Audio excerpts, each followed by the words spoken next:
34 ਸਾਲਾਂ ਦੇ ਇੱਕ ਲੰਮੇ ਅਰਸੇ ਤੋਂ ਬਾਅਦ ਇੱਕ ਨਵੀਂ ਸਿੱਖਿਆ ਨੀਤੀ ਯਾਨੀ NEP 2020 ਨੂੰ ਸਾਡੇ ਸਾਹਮਣੇ ਰੱਖਿਆ ਗਿਆ। ਆਓ ਵੇਖਦੇ ਹਾਂ ਇਸ ਨਵੀਂ ਨੀਤੀ ਦੇ ਕੁਝ ਹਾਈਲਾਈਟਸ।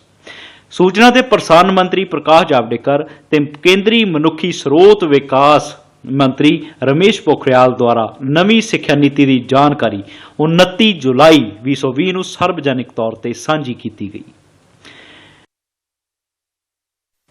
ਮੌਜੂਦਾ ਚੱਲ ਰਹੀ ਸਿੱਖਿਆ ਨੀਤੀ ਨੂੰ ਸਨ 1986 ਵਿੱਚ ਲਾਗੂ ਕੀਤਾ ਗਿਆ ਸੀ ਤੇ 1992 ਨੂੰ ਇਸ ਵਿੱਚ ਕੁਝ ਸੋਧ ਕੀਤੀ ਗਈ ਸੀ।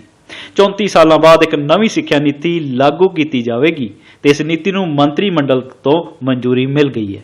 ਇਸਰੋ ਦੇ ਸਾਬਕਾ ਮੁਖੀ ਕੇ ਕਸਤੂਰੀ ਰੰਗਨ ਦੀ ਅਗਵਾਈ ਵਾਲੀ ਮਾਹਰਾਂ ਦੀ ਕਮੇਟੀ ਦੁਆਰਾ ਇਸ ਨਵੀਂ ਸਿੱਖਿਆ ਨੀਤੀ ਨੂੰ ਤਿਆਰ ਕੀਤਾ ਗਿਆ।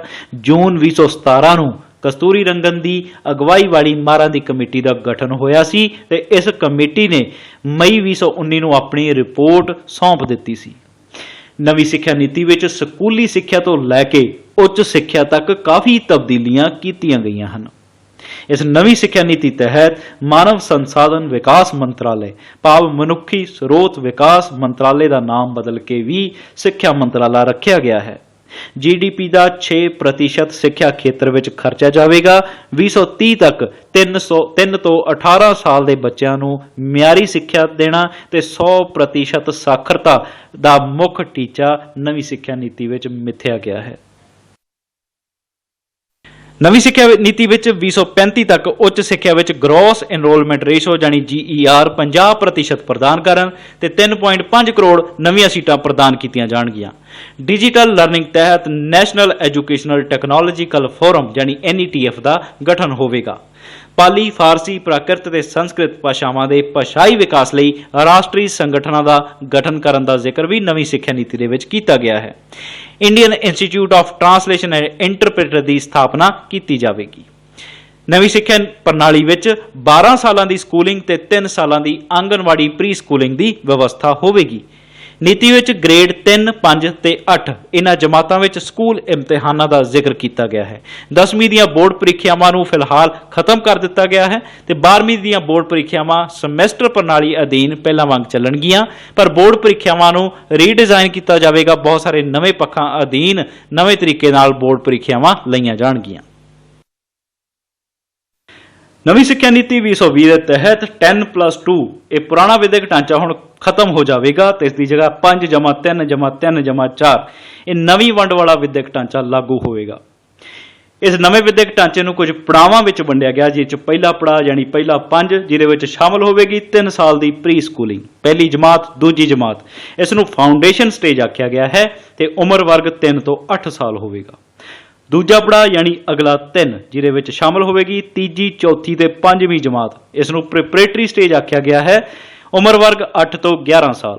ਤੀਜਾ ਪੜਾਅ ਯਾਨੀ ਅਗਲਾ 3 ਜਿਹਦੇ ਵਿੱਚ ਸ਼ਾਮਲ ਹੈ ਜਮਾਤ 6ਵੀਂ, 7ਵੀਂ ਤੇ 8ਵੀਂ। ਮਿਡਲ ਸਟੇਜ ਹੋਵੇਗੀ ਤੇ 11 ਤੋਂ 14 ਸਾਲ ਉਮਰ ਵਰਗ ਹੋਵੇਗਾ। ਆਖਰੀ ਚੌਥਾ ਪੜਾਅ ਆਖਰੀ 4 ਜਿਹਦੇ ਵਿੱਚ ਸ਼ਾਮਲ ਹੋਵੇਗੀ ਜਮਾਤ 9ਵੀਂ, 10ਵੀਂ, 11ਵੀਂ ਤੇ 12ਵੀਂ ਜਮਾਤ। ਸੈਕੰਡਰੀ ਸਟੇਜ ਆਖਿਆ ਗਿਆ ਹੈ, ਉਮਰ ਵਰਗ 14 ਤੋਂ 18 ਸਾਲ। ਇਸ ਤਰ੍ਹਾਂ 10+2 ਵਿਦਿਅਕ ਢਾਂਚਾ ਹੁਣ ਬਦਲ ਕੇ ਹੋ ਜਾਵੇਗਾ 5+3, 3+4 ਇਹ ਨਵੀਂ ਵੰਡ ਵਾਲਾ ਵਿਦਿਅਕ ਢਾਂਚਾ ਨਵੀਂ ਸਿੱਖਿਆ ਨੀਤੀ ਦੇ ਤਹਿਤ ਲਾਗੂ ਹੋਵੇਗਾ। ਫਾਊਂਡੇਸ਼ਨ ਸਟੇਜ ਯਾਨੀ ਪਹਿਲਾ 5 ਜਿਹਦੇ ਵਿੱਚ ਸ਼ਾਮਲ ਹੈ 3 ਸਾਲ ਦੀ ਪ੍ਰੀ ਸਕੂਲਿੰਗ, ਪਹਿਲੀ ਜਮਾਤ ਤੇ ਦੂਜੀ ਜਮਾਤ। ਇਸ ਫਾਊਂਡੇਸ਼ਨ ਸਟੇਜ ਵਿੱਚ ਬੱਚੇ ਦੀ ਨੀਂਹ ਮਜ਼ਬੂਤ ਕਰਨ ਤੇ ਜ਼ੋਰ ਦਿੱਤਾ ਜਾਵੇਗਾ। ਨੈਸ਼ਨਲ ਐਜੂਕੇਸ਼ਨ ਪਾਲਿਸੀ 2020 ਵਿੱਚ ਫਾਊਂਡੇਸ਼ਨਲ ਲਿਟਰੇਸੀ ਐਂਡ ਨਿਊਮਰੇਸੀ ਨੂੰ ਬਹੁਤ ਮਹੱਤਵ ਦਿੱਤਾ ਗਿਆ ਹੈ। ਪੜ੍ਹਨ ਲਿਖਣ ਕੌਸ਼ਲ ਤੇ ਜੋੜ ਘਟਾਓ ਯਾਨੀ ਅੰਕੀ ਗਿਆਨ ਮੁੱਢਲੇ ਪੜਾਅ ਤੇ ਜ਼ਰੂਰੀ ਕੀਤਾ ਗਿਆ ਹੈ। ਨੈਸ਼ਨਲ ਮਿਸ਼ਨ ਔਨ ਬੇਸਿਕ ਸਾਖਰਤਾ ਤੇ ਸੰਖਿਆਤਮਕ ਗਿਆਨ ਇਹ ਏਜੰਡਾ ਸਿੱਖਿਆ ਦੇ ਸ਼ੁਰੂਆਤੀ ਪੜਾਅ ਲਈ ਰੱਖਿਆ ਗਿਆ ਹੈ। ਇਸ ਲਈ 3 ਸਾਲ ਪ੍ਰੀ ਪ੍ਰਾਇਮਰੀ, ਪਹਿਲੀ ਜਮਾਤ ਤੇ ਦੂਜੀ ਜਮਾਤ ਇਹਨਾਂ 5 ਸਾਲਾਂ ਵਿੱਚ ਵਿਦਿਆਰਥੀਆਂ ਵਿੱਚ ਪੜ੍ਹਨ ਲਿਖਣ ਤੇ ਅੰਕਾਂ ਦੇ ਗਿਆਨ ਨੂੰ ਮੁੱਢਲੀ ਸ਼ਰਤ ਮੰਨਿਆ ਗਿਆ ਹੈ। ਸਕੂਲ ਛੱਡ ਚੁੱਕੇ ਲਗਭਗ 2 ਕਰੋੜ ਬੱਚਿਆਂ ਨੂੰ ਮੁੜ ਸਕੂਲਾਂ ਵਿੱਚ ਦਾਖਲ ਕਰਵਾ ਮੁੱਖ ਧਾਰਾ ਨਾਲ ਜੋੜਿਆ ਜਾਣਾ ਨਵੀਂ ਸਿੱਖਿਆ ਨੀਤੀ 2020 ਦਾ ਮੁੱਖ ਏਜੰਡਾ ਰਹੇਗਾ। ਇਸ ਤੋਂ ਬਿਨਾਂ ਨਵੀਂ ਸਿੱਖਿਆ ਨੀਤੀ ਵਿੱਚ ਇੱਕ ਵੱਡਾ ਬਦਲਾਅ ਕਿ 5 ਸਾਲ ਤੱਕ ਦੀ ਸਿੱਖਿਆ ਸਿਰਫ ਖੇਤਰੀ, ਸਥਾਨਕ ਜਾਂ ਮਾਤ ਭਾਸ਼ਾ ਵਿੱਚ ਹੀ ਦਿੱਤੀ ਜਾਵੇਗੀ अंग्रेजी भाषा जोर जबरदस्ती थोपना या अंग्रेजी माध्यम विच सिक्ख्या देना अजिहा कुछ नहीं होवेगा, बल्कि 5 साल तक की सिक्ख्या सिर्फ खेतरी, स्थानिक या मात भाषा विच ही दित्ती जावेगी। प्रिपरेटरी स्टेज यानी अगला 3, जिहदे विच शामिल होवेगी जमात 3, 4 ते 5वीं। शुरुआती पड़ाਅ तो बाद अगला पड़ाਅ 3, 4 ते 5वीं जमात दा है। विषय की जान पछाण इस मिडल स्कूल व्यवस्था विच होवेगी। विज्ञान, कला, गणित, समाजिक विज्ञान आदि विषयों का ज्ञान प्रिपरेटरी स्टेज दीआं जमातां विच ही दिता जाएगा। पहले 8 सालों में बच्चा भाषावां नूं आसानी नाल सीख सकता है, सो 3 भाषा फार्मूला अपनाया जाएगा। इस 3 भाषी फार्मूले दे विच एक स्थानिक भाषा होगी, एक राष्ट्रीय भाषा होगी, एक अंतरराष्ट्रीय भाषा, ते कोशिश रहेगी कि बच्चे की रुचि अनुसार होर भाषावां भी प्रिपरेटरी स्टेज जमातां विच ही सिखाईयां जाणगियां। 8 साल तो वध उम्र के बच्चों लई early childhood care and education दे लई राष्ट्रीय पाठक्रम NCERT वालों तैयार किया जाएगा। नवीं सिक्ख्या नीति तहत गल करदे हां मिडल स्टेज की, यानी अगला 3, जिहदे विच शामिल होवेगी जमात 6वीं, 7वीं ते 8वीं। इस पड़ाਅ दे विच जमात 6वीं तो ही कितामुखी यानी वोकेशनल कोर्स शुरू किए जाएंगे। उद्देश ये कि बच्चों को स्कूल सिक्ख्या दौरान ही रोजगार हासिल करने योग बनाया जाएगा। 6वीं जमात तो बाद विद्यार्थियों को इंटर्नशिप सहूलत दी जाएगी। बच्चा किते भी जाके प्रैक्टिकल कर सकेगा, तो कोशिश वध तो वध ये रहेगी कि बच्चा ज़्यादा तो ज़्यादा प्रैक्टिकल नॉलेज हासिल कर सके। संगीत ते कला नूं भी उत्साहित किया जाएगा। इन्हां संबंधी कोर्स लागू किए जाएंगे। स्किल डिवेलपमेंट ते खास जोर दिता गया है।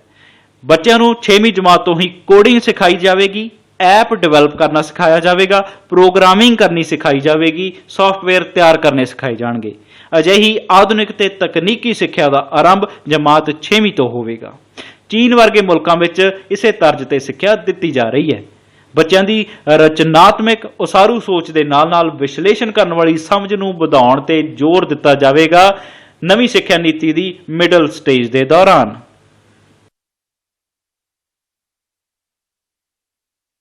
नवीं सिक्ख्या नीति के तहत गल करते हैं सैकेंडरी स्टेज यानी आखिरी 4, शामिल होगी जमात 9वीं, 10वीं, 11वीं ते 12वीं। सैकेंडरी स्टेज जमातां दौरान ही विद्यार्थियों विच विषयां प्रति गहरी समझ पैदा करना ते विषय चुनने की आज़ादी विद्यार्थियों को दी जाएगी। 9वीं जमात तो बाद बच्चे विदेशी भाषा सबजैक्ट वजों लै सकणगे। सैकेंडरी स्टेज दौरान ही विद्यार्थियों की विश्लेषण करने की शक्ति को निखारिया जाएगा ते इस स्टेज को करियर स्टेज का नाम भी दिता गया है। स्ट्रीम प्रणाली बिल्कुल बंद होगी, कोई आर्ट्स, साइंस या कॉमर्स ग्रुप नहीं रहेगा। इतिहास या हिस्ट्री का बच्चा मैथ भी पढ़ सकेगा, फिजिक्स वाला बच्चा पोलीटिकल साइंस भी पढ़ सकेगा। विषयों के वक्खो वक्खरे पूल बन गए तो इस पूल विचों बच्चा अपनी रुचि अनुसार सबजैक्ट चुन सकता है। यह सब तो वड्डी सोध है इस नीति विच कि स्ट्रीम या वक्खो वक्खरे ग्रुपों वाला सिस्टम बंद हो जाएगा।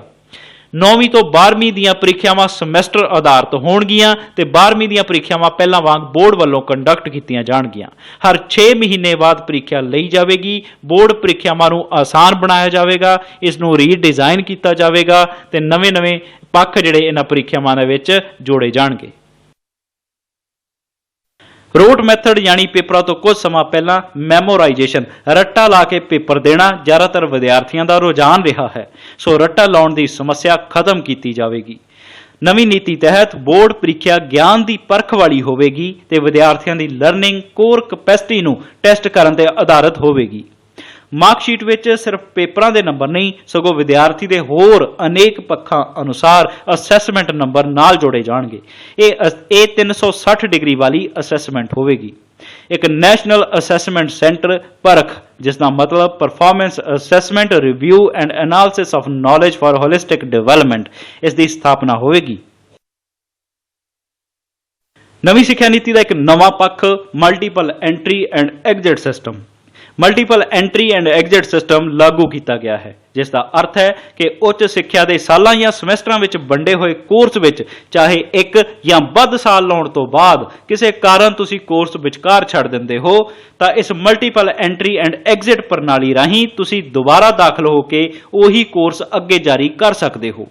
पिछला रिकॉर्ड ते नंबर मनण योग होणगे। इस नूं एक उदाहरण नाल वेखदे हां। तुसीं MA विच दाखला लैंदे हो, एक साल बाद तुहानूं लग्गिया कि MA नहीं कानून की पढ़ाई करनी चाहिए है ते साल बाद तुसीं कानून की पढ़ाई भी छड्ड के कोई होर कोर्स करन लग जांदे हो।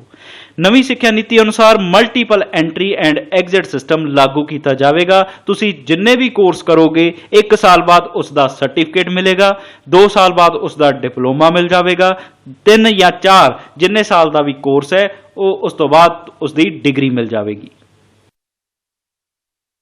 नवीं सिक्ख्या नीति दे विच विद्यार्थियों लिए एक लाहेबंद पक्ष जोड़िया गया, क्रेडिट ट्रांसफर।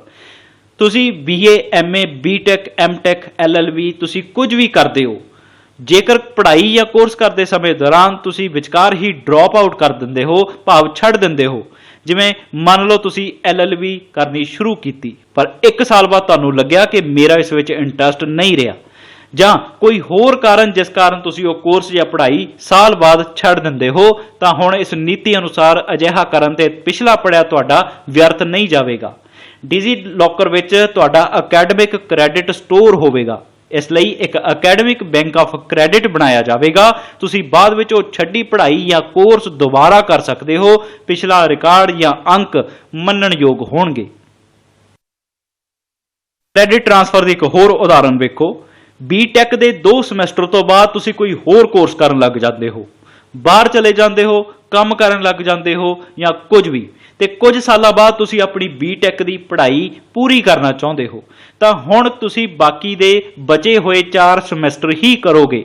पहला कीते हुए तुहाडे 2 समैसटर गिणे जाणगे। इस प्रणाली अधीन 1 साल तो बाद तुहानूं सर्टिफिकेट मिलेगा, दूजे साल डिप्लोमा ते तीजे साल बाद डिग्री प्राप्त होगी। इस तरह उन्हां विद्यार्थियों नूं बहुत लाभ होगा जिन्हां दी पढ़ाई किसी कारण करके विचकार छुट जाती है। नवीं सिक्ख्या नीति दे विच उचेरी सिक्ख्या संबंधी भी कुछ बदलाव किए गए हैं। जो विद्यार्थी खोज करना चाहते हैं उन्हां लई 4 साला डिग्री प्रोग्राम होगा।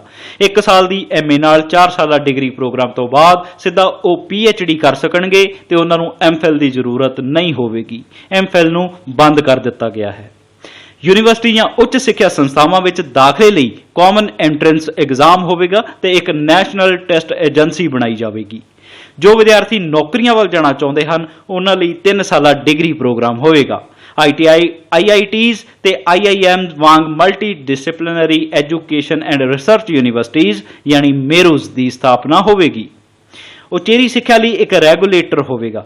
इस विच कानून ते मैडिकल सिक्ख्या नूं छूट दी गई है, भाव सिर्फ एको नियंत्रण करने वाली अथॉरिटी होगी। जिमें UGC AICTE NCTE अजिहियां संस्थावां नूं खत्म कर दिता जाएगा ते पूरी सिक्ख्या लई, पूरी उचेरी सिक्ख्या लई एक राष्ट्रीय उच्च सिक्ख्या रैगूलरिटी अथॉरिटी बनाई जाएगी जो सारी दी सारी उचेरी सिक्ख्या ते नियंत्रण करेगी।